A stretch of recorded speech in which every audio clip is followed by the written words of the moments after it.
Warning, censorship. Warning, censorship. Warning, censorship.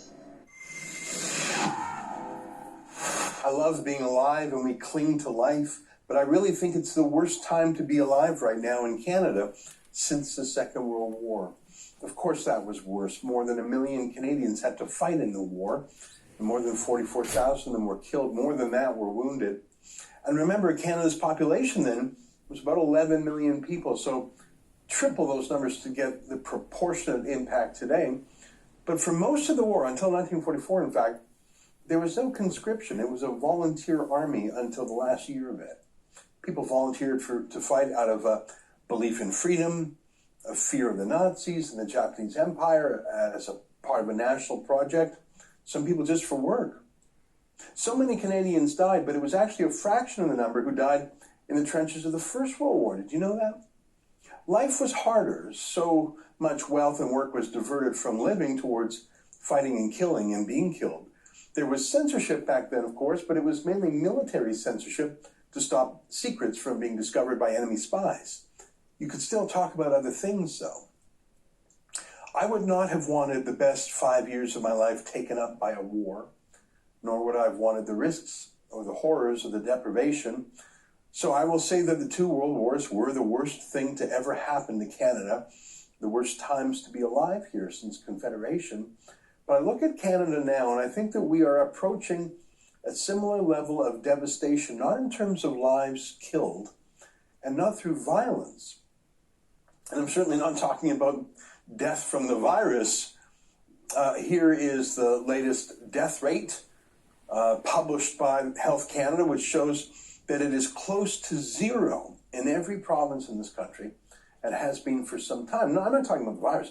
I'm talking about the concerted war against our freedom that has moved from an inconvenient 2-week emergency to flatten the curve of infections to a perpetual, systematic biomedical security state, where our every move is tracked, where we cannot go anywhere, whether it's a coffee shop or a gym or a restaurant or even a private gathering, unless we submit ourselves to an indefinite series of medical injections by the government. That's just so dystopian. 2 years ago, you'd be called a madman for saying those things. But now you have governments egging each other on, demanding vaccine passports and forced vaccinations and the infringement of civil liberties on a scale that we didn't even see during those world wars. 90% of Canadians did not go to war in the 1940s. They stayed at home and paid high taxes and had their minds and hearts directed towards the war. And there was some rationing. But there is nowhere to hide today from this new government scheme to monitor your every move. There is no one opposing it. In fact, the front page of the Toronto Star helpfully prints a series of slurs against non-vaccinated people, wishing they would die, hoping they would die, wishing they were banned from hospitals altogether. I've never seen such a thing. Imagine them saying that about AIDS patients or cancer patients. I've never seen such a thing. I've never seen it so uniform, so simultaneous at all levels of society. I've never seen such unanimity. That's partly on technology. Every word we see or hear other than in person, which, surprise, surprise, we're banned from meeting in person. It's all filtered through the censorship of the big tech companies, which suspend you if you criticize the pandemic's official narrative. What do doctors say? Do no harm? Well, look at this. A BC man says he was turned away from a walk-in health clinic near his community because he isn't vaccinated. Okay, so for reasons of health, he will be denied health. That's the front page of the Toronto Star Come Alive.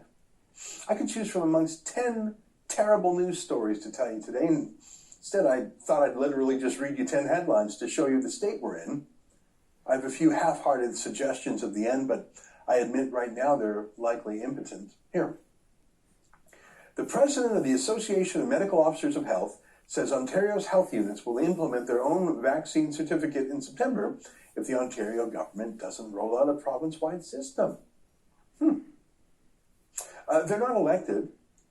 No one's heard of them until last year. But now they're telling the elected premier he must lock down the province and force vaccines or they will do it. Do you doubt them? So every politician and bureaucrat is now a little emperor. Look at this. The city of Toronto has confirmed that employees who refuse to get vaccinated could potentially lose their jobs. Taking a medical injection, especially one that is not being tested, one that thousands of Canadians have had serious side effects after taking, it's not a lightly taken decision. It must be taken freely and with informed consent. Some people can't take them at all for medical reasons. Being fired if you don't get the injection is duress. It's like having a gun pointed at your head. There are some people who are so desperate, I'm sure they will literally allow themselves to have, I don't know, just come up with a crazy idea, crazy today. I think some people would literally allow themselves to have a finger amputated or worse, just to keep a job. Seriously. Who can afford to just lose a job? If you're the breadwinner for your whole family, you'll agree to almost anything.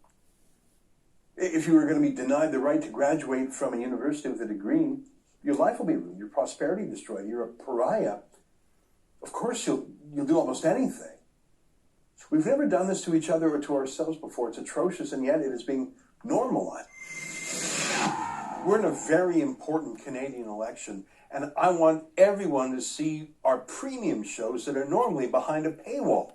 So during the election, anyone can get free access to our special premium shows. My nightly show, a weekly show by Sheila Gunn Reid and David Menzies and Andrew Chapados, by going to rebelnewsplus.com and using the promo code ELECTION, and you'll see the good stuff for free.